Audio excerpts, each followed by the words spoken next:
নমস্কার বন্ধুরা, ডলির রন্ধনশালায় সবাইকে স্বাগত। আর আজকে তোমাদের সাথে শেয়ার করব কলমি শাকের দারুণ একটা রেসিপি। কলমি শাক এইভাবে রান্না করলে গরম গরম ভাতের সাথে খেতে খুবই ভালো লাগে।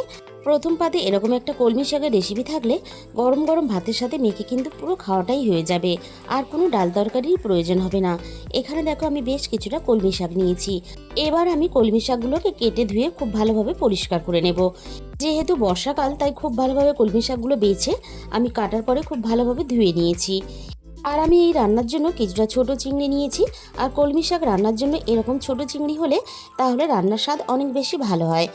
আর রান্নার জন্য যেহেতু আমি ছোট চিংড়ি ব্যবহার করেছি, তাই চিংড়ি কিন্তু আমি একেবারে পুরো খোসা ছাড়িয়ে ফেলিনি, অল্প অল্প খোসা রেখে আমি ধুয়ে নিয়েছি। চিংড়ির মধ্যে স্বাদ মতো লবণ আর অল্প একটু হলুদ গুঁড়ো দিয়ে চিংড়িগুলো আমি খুব ভালোভাবে মেখে নিলাম। এবারে তাহলে রান্নার দিকে যাওয়া যাক।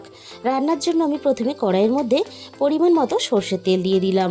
সর্ষের তেলটাকে খুব ভালোভাবে প্রথমে আমি গরম করে নেব।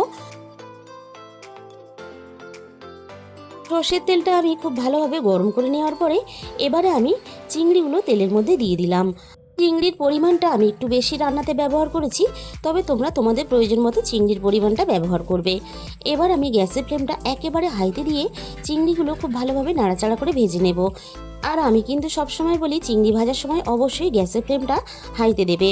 লোতে দিয়ে চিংড়িগুলো ভাজলে তাহলে কিন্তু খুব সহজেই জল বেরিয়ে আসে, আর চিংড়িগুলো ভাজার সময় ভেঙেও যায়, আর চিংড়িগুলো ভাজতে অনেকটা সময়ও লেগে যায়। আমি চিংড়িগুলো খুব ভালোভাবে দেখো নাড়াচাড়া করে ভেজে নিয়েছি। এবার আমি সমস্ত চিংড়িগুলো কড়াই থেকে নামিয়ে নেব।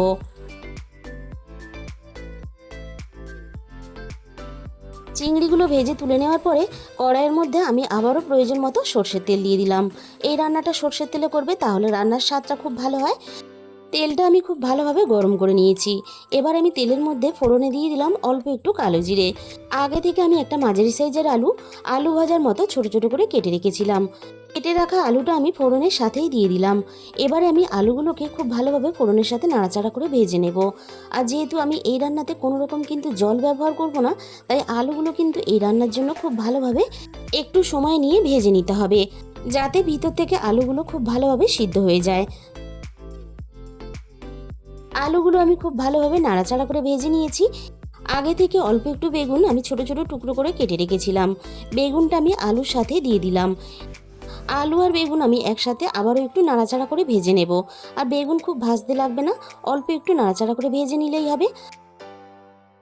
আগে থেকে আমি একটা বড় সাইজের পেঁয়াজ কেটে রেখেছিলাম, আমি রান্নার মধ্যে দিয়ে দিলাম।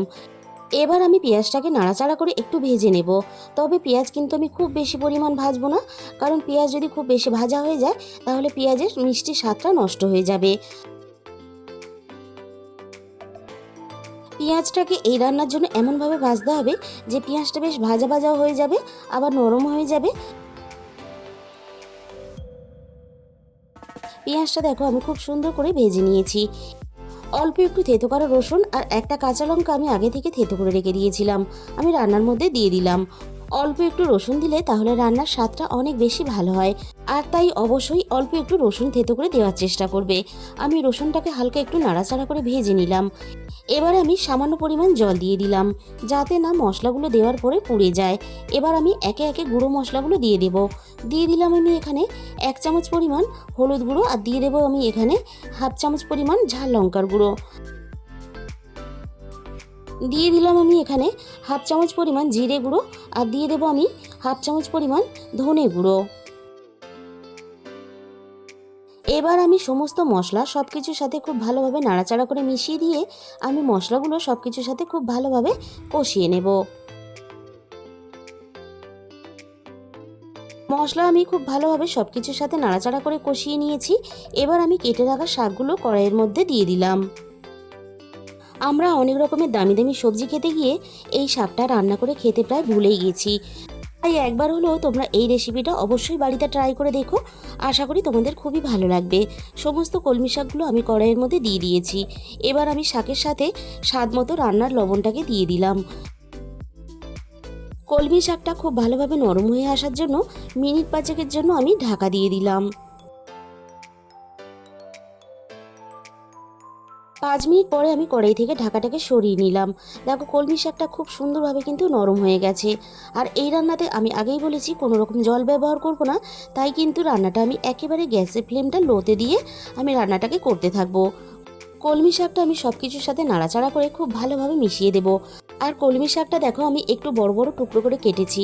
কলমি শাক এভাবে একটু বড় বড় টুকরো করে কাটলে তাহলে সিদ্ধ হয়ে যাওয়ার পরে বেশ ডাঁটাগুলো গোটা থাকবে আর পাতাগুলোও বেশ গোটা থাকবে, তাহলে খেতে বেশ ভালো লাগবে। কলমি শাকটা আমি সব কিছুর সাথে নাড়াচাড়া করে খুব ভালোভাবে মিশিয়ে দিয়েছি। এবার আমি রান্নার মধ্যে স্বাদ মতো চিনি দিয়ে দিলাম। অল্প একটু চিনি দিলে তাহলে রান্নার স্বাদের ব্যালেন্সটা ঠিকঠাক থাকবে। আর শাক থেকে যে জলটা বেরোবে সেই শাকের জলেই কিন্তু আমি রান্নাটা করে নেব। চিনিটাকে আমি খুব ভালোভাবে নাড়াচাড়া করে মিশিয়ে দিয়ে আবারও আমি ঢাকা দিয়ে দেব। আর এইভাবে ঢাকা চাপা দিয়েই কিন্তু আমি রান্নাটা করতে থাকবো। মিনিট 6-7 পরে আমি কড়াই থেকে আবারও একটু ঢাকাটাকে সরিয়ে নিলাম। আর শাক থেকে কিন্তু জল বেরোতে শুরু করে দিয়েছে। আর এক্সট্রা করে যদি জল দিয়ে রান্না না করে শাকের জলেই যদি শাক রান্নাটা করে নাও, তাহলে রান্নার স্বাদ কিন্তু অনেক বেশি ভালো হয়। আমি আবারও একটু নাড়াচাড়া করে দিলাম যাতে না তলা থেকে লেগে যায়। আর শাকের জলেই কিন্তু আলু বেগুন খুব ভালোভাবে সিদ্ধ হয়ে গেছে। আর সাথে সাথে শাকটাও কিন্তু খুব ভালোভাবে সিদ্ধ হয়ে গেছে।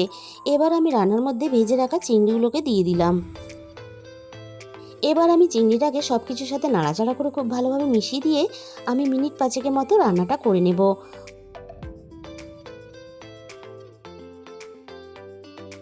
আগে থেকে আমি অল্প একটু সর্ষে বেটে রেখে দিয়েছিলাম।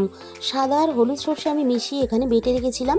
আমি অল্প একটু জল দিয়ে সর্ষেটাকে খুব ভালোভাবে মিশিয়ে আমি রান্নার মধ্যে দিয়ে দেব।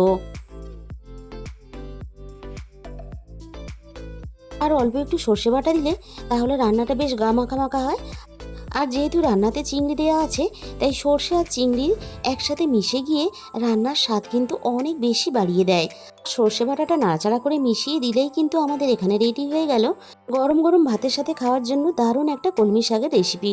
তাহলে বন্ধুরা, আজকের এই রেসিপিটা ভালো লাগলে প্লিজ একটা ভিডিওতে লাইক করে দিও। আর প্রচুর প্রচুর নিজেদের বন্ধুদের মধ্যে শেয়ার করে দিও।